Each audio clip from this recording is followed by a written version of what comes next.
first day we launched the website, it was dry, crickets, nothing. Day 2, same thing. Day 3, same thing. But after getting the first customer, I realized how you value yourself, how you put yourself out there is how other people will value you. That was a system where I really didn't need capital. Noble Shack has a policy where you have to pay first. No paying on delivery, no. So once the guy has paid, now I have the money to go pay my guy, the consumer. They don't care about your product. They care how they're going to look in your product. Yeah. Hello and welcome to another podcast of the Cash Class series. My name is Nadinjara. I'm your host, and today I am joined with another yet very special guest. I will let him introduce himself. Welcome to the show. Thank you for having me. My name is Adrian, founder of Noble Shack. It's a Kenyan menswear brand where we're trying to bring timeless menswear to the scene for the young generation. By young generation, what's your target audience? Ideally, Gen Z and millennials. Actually, let's just say it's broad for the whole men audience. Yeah. But what I'm trying to do is help the Gen Z understand that we can have more to clothing than just streetwear. We can have something better, something refined, something timeless. Yeah. For now, we are just starting with knitwear, like what I'm wearing right now. Yeah, we're gonna now start working with shirts, trousers, and eventually gonna have the whole male dressing catalog on Noble Shack. Yeah. You seem quite passionate about Noble Shack.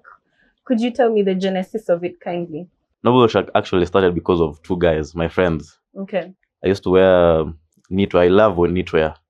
Quarter zips, polos, round neck, crew neck sweaters, half sweaters. So I used to wear that a lot when going to school, going to church, everywhere. So these guys asked me, or rather one of them asked me where I get them. Yeah. So I told them I can get you one. If you like, I can plug you with a guy, then atakuletea zingine. So that guy started, then a friend of his, we all friends, but now another one, akaiona with the other guy, then asked me again. So that was demand. Yeah. So I was like, this is a gap. So after plugging both of them with the sweaters, then it just hit me, this can be something lucrative. So that's how the whole idea of selling knitwear started, or rather sweaters at the time. After I hooked up those two guys with the sweaters, I figured, why not convert this, not just giving it to them as friends, why not make money out of it? Yeah. So anyone else who asked me, I will make a markup price. I will convert the whole thing 100%. Yeah. So that's how it started. Eventually, I had to think of a name, a logo. Everything happened so fast. It went 0 to 100 real fast. Yeah. Like, it was a Tuesday, remember? I woke up and the name Noble Shack was just there. Yeah. Yeah, because I didn't want a name with sweater inside, because it would be limiting to the product that I can sell. So yeah, that's how Noble Shack started. Came up with the name, made the logo, social media in one day. Yeah, and then that's how the whole journey began. That's interesting. And how long have you been in business? Turned 1 in February, so a little bit over a year and some months. Yeah. Are you online based, or do you have a physical shop? At the moment, we're purely online based. Yeah. We have IG, TikTok, and we have a website as well. Well, right now, for most of Gen Z, I presume you are as well. Yeah. So one thing that I notice a lot with the men of our generation, they're into more of like streetwear, they're into more of thrifting, they're into more of a very low effort look. Why would you invest in knitwear and a very executive form of fashion when most of our generation is not really informed in that sector? From a young age, I've always liked dressing in formal wear. Shirts, ties, dress pants, you name it. But I always felt like I'm out of place, because especially in a public uni where everyone is just dressed in casual wear, streetwear. Yeah. So I seem to look odd when I'm in such spaces. Yeah. Then I wanted to try and influence, because when you're with people, you're either influenced or you influence. That's true. So I decided, why not influence people to, dress like me instead of me being influenced to dress like them. Yeah. So that was the whole idea with Noble Shack, to try and help now my peers, or rather the young generation, realize that you can look cool while wearing, such stuff, knitwear, because this is old-fashioned look. Even quarter zips, it's an old-fashioned look. So it's more common among the older generation.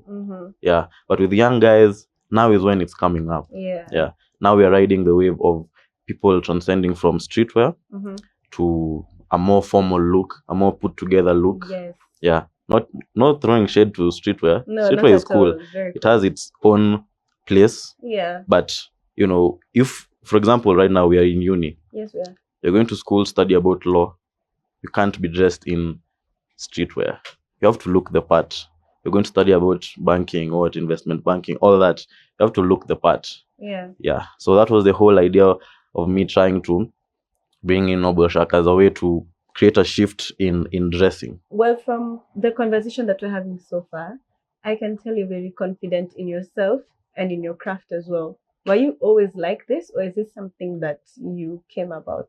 Anyone who has a business can say that most of the character traits you gain from the business, most of the character traits that you grow up with, you pick them up from what you're doing. Not only in business, even if you're working, if you're employed. So I think some of my personalities at the moment have been cultivated through the time that I've been in business, because I think the Adrian of right now and the Adrian 1 year ago, a time like this, is totally different. Yeah. Primarily because of the experiences I've had in this journey. So I don't think I was that confident in my craft at the beginning. Okay, that time I was selling thrifted clothes. Mm-hmm. Now we're producing our own stuff. Yeah. So I wanted more. So as you want more for your business, you also want more for yourself. You come to realize what you want, and you become more confident.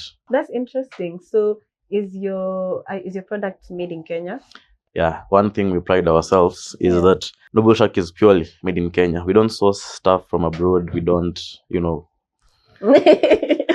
nothing is made outside of the country. All our fabric, our material, accessories like the buttons, the zips, you name it, everything is done in Kenya. We have local craftsmen who do it. We have local tailors who do it.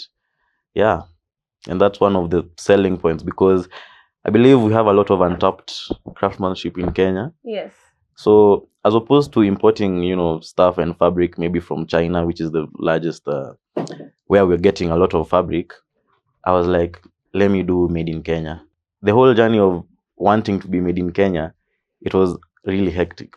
But because you don't know, I'm just new in the market, or rather in the industry. Yeah. So I don't know where to get these things. Yeah. But eventually, it was crazy. But eventually I found a place to do the manufacturing. I found good tailors to do finishing, like putting the zips on the quarter zip. I found a good place where it can all be packaged, and yeah. That's very nice. Buy Kenya, build Kenya. Yeah, definitely. Now, your business is basically you selling a product, which are your clothing items to the consumer. One thing that most business people struggle with is knowing how to price their items in a way that they're not overpowering the consumer, but at the same time, they're not also cutting themselves short. How did you learn how to build that margin between you and pricing your goods, and also in a way that's conducive to the consumer? When I started Noble Shark in February last year, it was thrifted sweaters. So at that time, the price was different. The price was lower. The goal was to be able to help, young professionals and us guys who are in uni be able to dress well, but also not really break the bank. Because you might find someone on a India attachment or internship, they don't have the funds to dress like you are in Deloitte, but you have to dress like you're in Deloitte. So that was the whole idea of Noble Shark at the start.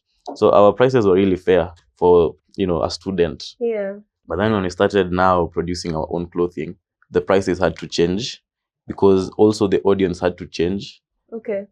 So when we did the rebrand and started producing our own clothes, the prices went significantly higher, because it involved a lot of overhead costs, operational costs. We are doing this thing from scratch now. We're not getting thrifted stuff. We're not getting bales of, clothes from UK or US. So I just sat down, did everything. Like, you have to, expenses, costs, and then you figure out your price.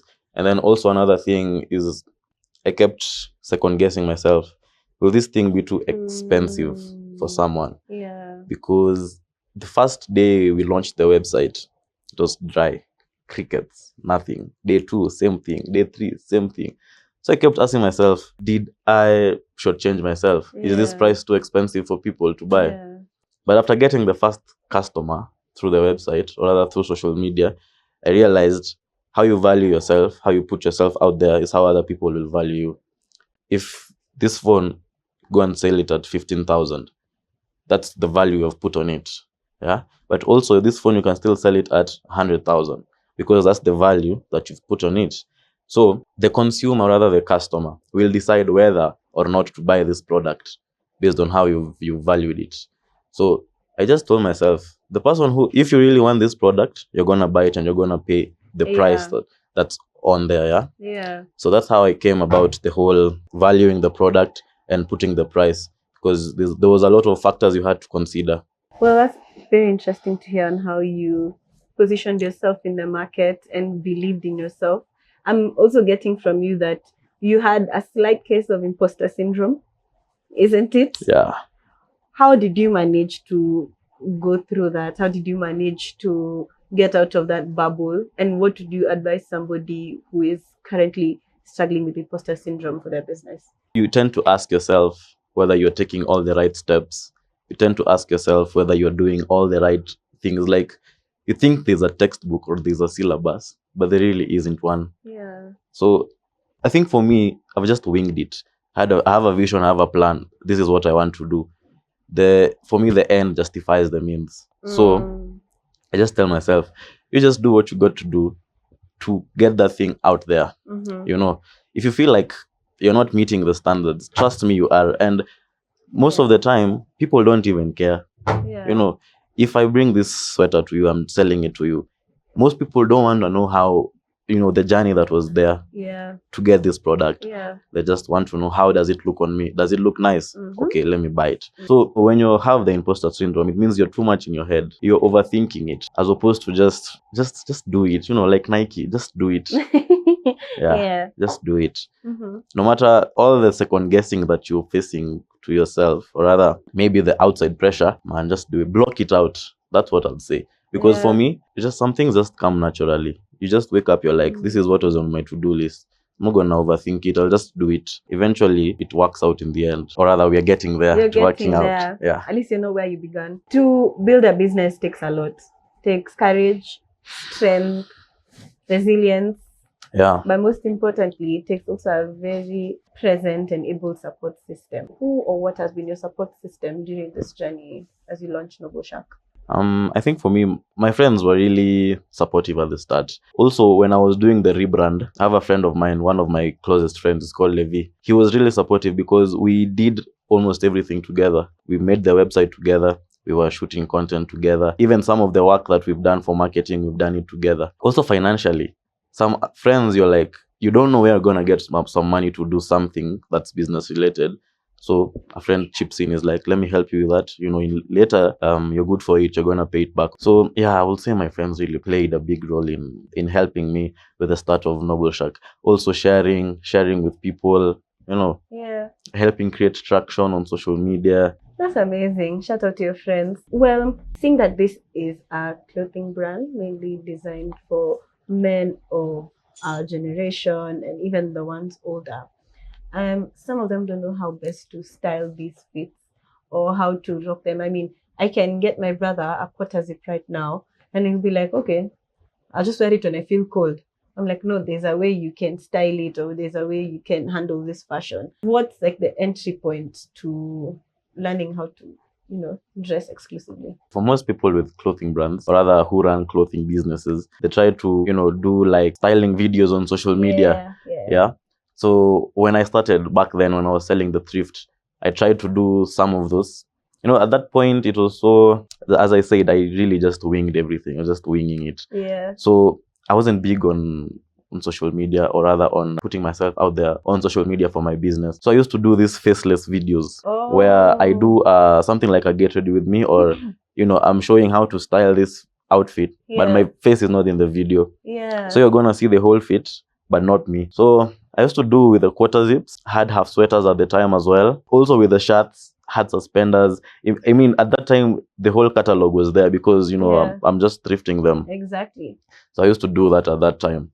Also posting like, inspirations from Pinterest on how you can style this quarter zip. You don't have to wear a quarter zip with a dress pants. You can wear it with jeans, Yeah. such type of stuff. Yeah. You don't have to wear a quarter zip when you're going to the office. You can wear it outside as well in an outside setting. So primarily using Pinterest and social media is how you can, educate the masses, show them why you should buy this product. Because one thing I realize is that the consumer, they don't care about your product. They care how they're going to look in your product.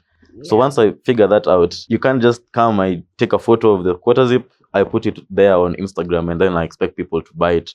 No, this person wants to know, how does someone look in this quarter zip? Exactly. So that's where now the videos came in. I rock some of the quarter zips, I post them, so that when someone maybe is browsing on social media, they can be able to see. And at that time, we didn't even have the website. Well, running a business, it's not for the faint-hearted. It also requires money. Now, when we go to the money aspect, do you have like a sinking fund for your business? Like some money that you have set aside for your business in case, God forbid, anything happens, you have somewhere where you can like dig into? Not really. I think the money side, I think most young guys who are running businesses, the biggest problem they faced is, capital, rather venture capital. But for Noble Shark at that time when I was starting, I didn't require any capital. Like I figured out a way where I don't need capital to do this thing. So what I was doing is, now once I'd put up the logo, social media, everything. Now once I'd introduced the business to social media, now I had my plug who used to sell me now my sweaters, the ones I was wearing. So I just told him, me, I'm also selling this stuff. I'm gonna be getting from you, then I sell them. You're the one who's going to be sourcing this stuff, then I sell them. So we had a system where his shop was not so far from my house. So I used to go. He had a plywood. He had a big plywood za kufunika. I guess he used to, cover his windows. So that plywood, we used to take it when we place it on the ground. Then had a white sheet clothing tunaekelea juu so that it creates a nice background. So once he comes from the market with his sweaters, we place them down and we take photos. So I used to, when he calls me and tells me I'm back, I just go, we take photos, then I go and post them on social media. You see, I haven't left with any product from his shop. I go post them on social media. Then, if you want to buy, you'll buy. You reach out to me on Instagram. And I'm going to keep it aside for you. So Noble Shark has a policy where you have to pay first. No paying on delivery, you have to pay first, then your product will be delivered to you. So once the guy has paid, now I have the money to go pay my guy. So that's how it worked. Suppose you now text on social media and say you want this particular sweater that you have seen. I'm going to call him. I send him the photos on WhatsApp. I'm like, a customer has gotten this one. So he's going to take it away from now the ones he's selling. We're going to keep it inside. We're going to keep it somewhere. So after like a day, suppose I've gotten 5 orders, I'll send him the money for the 5 orders, then he'll keep them for me until the time I'm going to get them. So that was a system where I really didn't need capital to run the business. Because after my first day of operation, I got money to now work on branding, like the bags that I was packaging in. And at that time, it was so simple. I just got, they're called D-cut non-woven bags. I don't know if you know them. No, what are those? It feels like wool, but it's very light. Anyways, I'll show you later how it looked.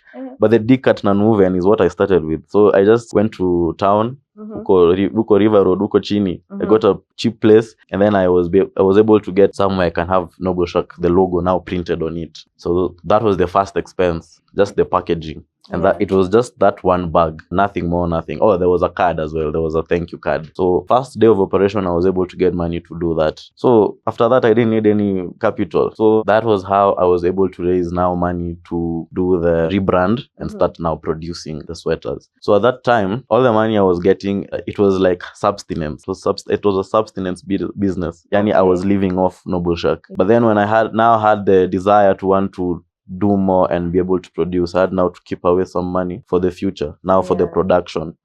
So I had a system where some money I take it out, I use it, then most of the money I keep it for the future. That way, after like 5 months of operation, around June, and now paused operations and now paused the whole thrift Noble Shark thing. Started focusing on the rebrand. So that way, with that money that I had kept aside, I was able to get now proper packaging, because the thing that I wanted to introduce was going to be premium. Rather, I wanted it to be premium. So I introduced proper packaging. The whole packaging was there was a wrapping paper, there was a care instructions card, there was stickers, and now a nice bag. It was the bag is a 5, a white one. So that was the whole packaging and branding. I did that with that money. I got some samples of the first edition, of the first collection of the quarter zips, because primarily that money was supposed to do that.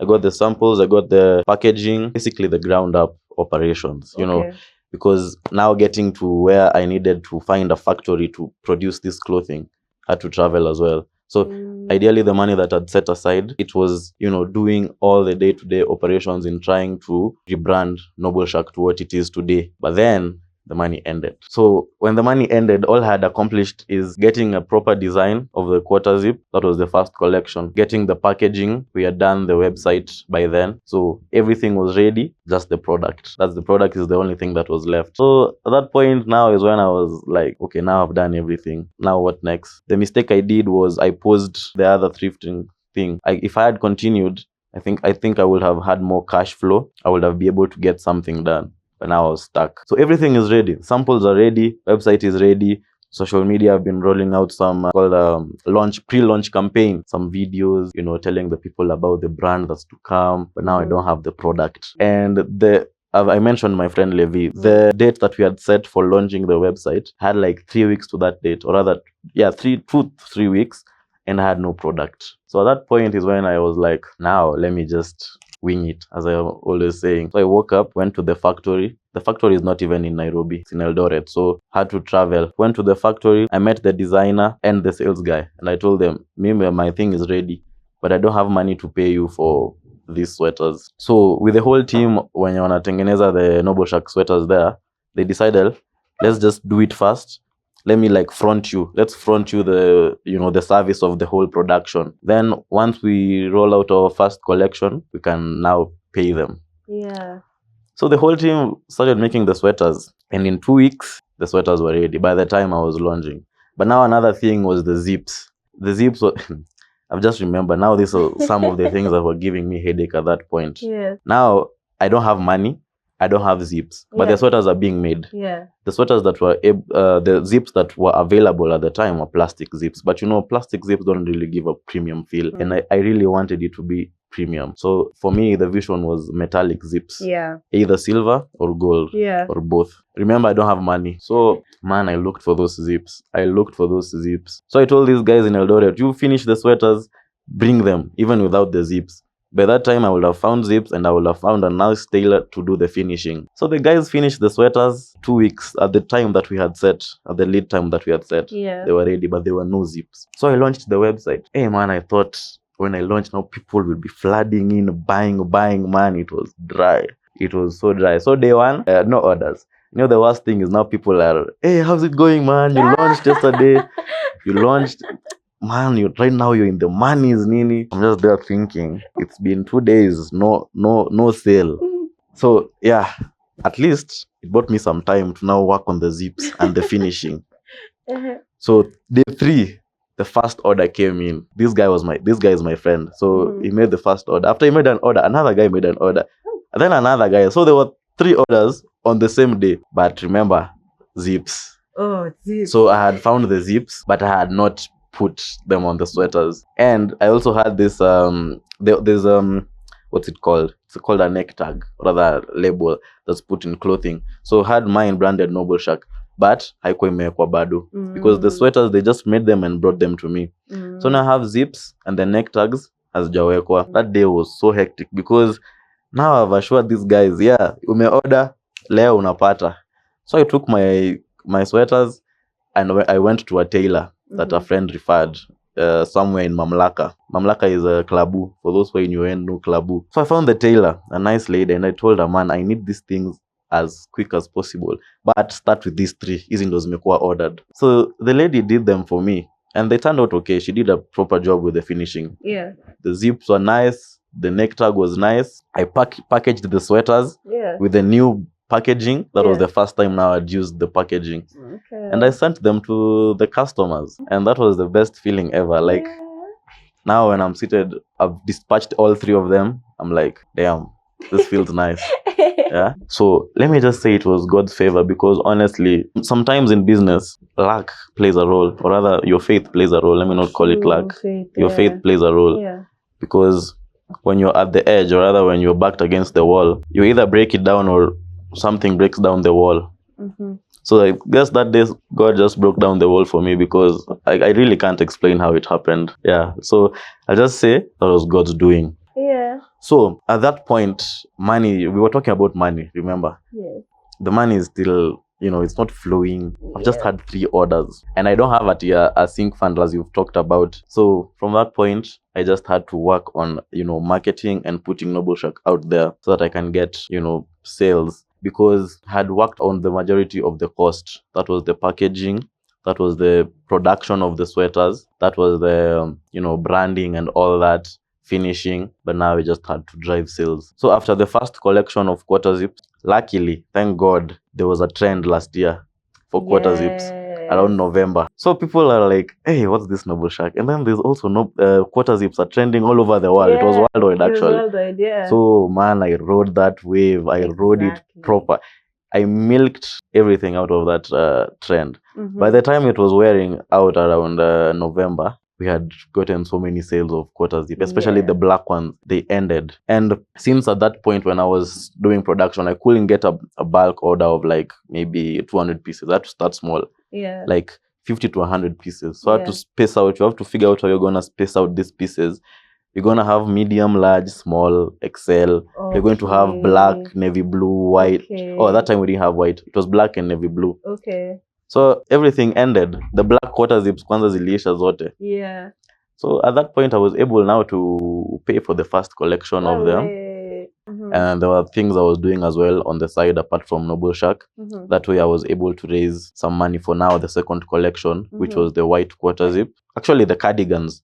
White quarter zip was part of the first collection. So I was able to raise money for the launch of the white quarter zip, and the second collection, which has the cardigan and a round neck sweater. It's called a cable knit. It has a pattern. And then also some friends chipped in, and we were able to get money for that collection. So that's how by Christmas, actually the launch date was on Christmas, the launch date for the white quarter zip and the cardigan. So that's how I was able to do that. So I think how you define a business is something that brings in profit. So Noble Shack was accomplishing that at the time, but we hadn't broken even. And for a business to start being lucrative, you have to have broken even. So the goal going into 2026, the goal was to drive sales in a way that Noble Shack is going to break even, and we're going to be making now money that can sustain the business, money that can now run the business without, you have to separate personal funds, business funds. So Noble Shack needed to make money that can be able to sustain it. If you need another collection, you're going to go to Noble Shack's funds. If you need new packaging, if the packaging imeisha, you're going to go to Noble Shack funds. That was the goal, only goal actually, for Noble Shack. The start of the year. One thing in business is trust. So how did you get your consumer to trust you? Because as you've said, for your company, you have to pay first before we deliver the good to you. Yeah. If a popular public figure wears a Noble Shack sweater, definitely people are gonna know this guy is not a scam. So at the starting of the rollout of the pre-launch campaign, my friend Tugi, that time we were not friends. He has a marketing firm. So he reached out to me and we were able to shoot content for Noble Shack. Yeah, and that way he was able to reach out to public figures. Like there's a news anchor, it's called Emmanuel Ndungu on Citizen. Yeah. So this guy wore the sweater. Definitely when a guy like that wears the sweater, everyone is gonna know these people are not a scam. Exactly. This is a thing. This is the sweater. This is the proof. This guy is wearing it. So that's how we're able to convince people. So you've mentioned about rolling out content. How do you manage the marketing of your business that it doesn't look like boring and old content? I wasn't really big on social media. I mean, I wouldn't call myself, what I would call content creator. No, never used to do any, creating content until now my business forced me to. But then eventually it reached to a point where I have to build a brand. I have to build a brand that the people trust. Noble Shack is a brand. So I have to build the brand because most times people don't buy a product. Some people buy a brand. They buy the story of the brand. So that meant I had to be, active on social media for Noble Shack, my face had to be there. You have to tell the people a story, so your face definitely has to be there. But now when Tugi and his marketing firm reached out, it was now during our pre-launch campaign. We hadn't even launched the website. We were able to shoot some nice content showing the story of the brand. Tugi was able to reach out now to the people through his marketing firm, to the public figures like the news anchor that I've mentioned. Now that one creates a sense of trust, like talked about earlier. Because when the person sees the guy wearing it, they're convinced, I want this sweater. But then it reached a point where I realized you can't just have a content plan, but it's not relatable on social media. So I started making some fun content with Tugi as well. I also started making some funny, relatable content on my own. So you just figure out how you're gonna shoot it and then post it. So that's how I was able to build a presence on Instagram and on TikTok. So you have a product and you have a brand. You've told me a lot about your product. Now, could you tell me, how do you market your brand? So basically, Noble Shack, we're trying to create a shift from the streetwear, or rather from other type of dressing, to a more formal dressing. So we're selling the lifestyle of, being a gentleman and refinement and, just everything that is premium. If you look at the old money gentlemen, everything is premium. And it is old money. As we are young, people think we can't achieve it until we are old. But we can have that old money right at the moment. Start with how you present yourself, how you dress. So the lifestyle that Noble Shack is selling is a lifestyle of a premium feel. When you enter a room dressed in Noble Shack, you're supposed to feel confident, because dressing really plays a big role in your confidence. If you don't look good, you won't feel good. If you look good, you'll feel good. So that's the whole thing with the brand. We're selling a quality feel, not the product, but the brand. What's one rookie mistake you made? I think I waited until I have everything figured out, but I don't think there's a point where you have everything figured out. So I lost a lot of money, first of all, while making the samples. The sample is separate from the final product. You have to make a lot of samples until you have the final product that you can put out there. So I lost money while making the samples. I lost money while trying to rush through the whole branding, where I'm making the packaging stuff. I lost money there as well. But if I had taking my time and nipeleke tu smooth, I would have done better. Because when you're dealing with fashion designers, there's something called a pitch deck. You make a pitch deck where you're showing them what you have in your mind, and then it's their work to now convert that into a product. So I had all my collections on there. These guys made the samples. Some of them didn't work out, some of them were nice. But that's the second point. I did something that I didn't necessarily need at the moment, and it costed me money. And now, I believe you've learned from your mistake, isn't it? Yeah. So what's one money hack that you can almost swear by? I think having a clear plan.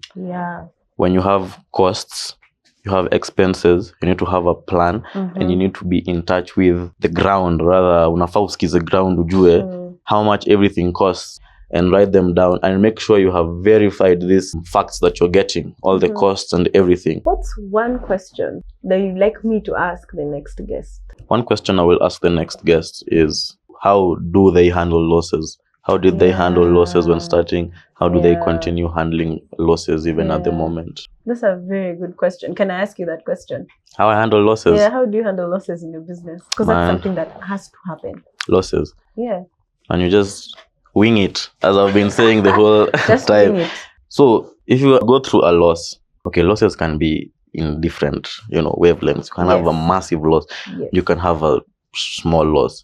Thank God I haven't had any crazy, major losses. But even the small losses that I've had, like now losing money to the samples, I'd say just restructure. I talked about the plan. Go back to the plan. Look at where you went wrong. Why did I lose this? Why did this happen? Because I believe in structures and in plans. If you put a structure in place, it is bound to bring results at the end if you see it through. So go back to the plan, go back to the structure. Ask yourself, why did this go wrong? Try to find a solution to the problem. If you can't find the solution on your own, go and ask people who are better placed to help you with that. More experience, more knowledge, go and ask them. Yeah. That's very wise. Welcome to the Cash Class Quick Fire series, and I'm here with my guests. Are you ready? Yeah, ready. Tende kazi. Adrian, what's your toxic trait? Ambitious overachiever. Okay. Pineapple on pizza, yes or no? Yes. Okay, true. What's something you're obsessed with right now? The gym. I think I've always been obsessed with the gym. Yeah. Yeah. Okay. What's something you wish you were good at? And swimming. You don't know how to swim. Unfortunately. Oh, no.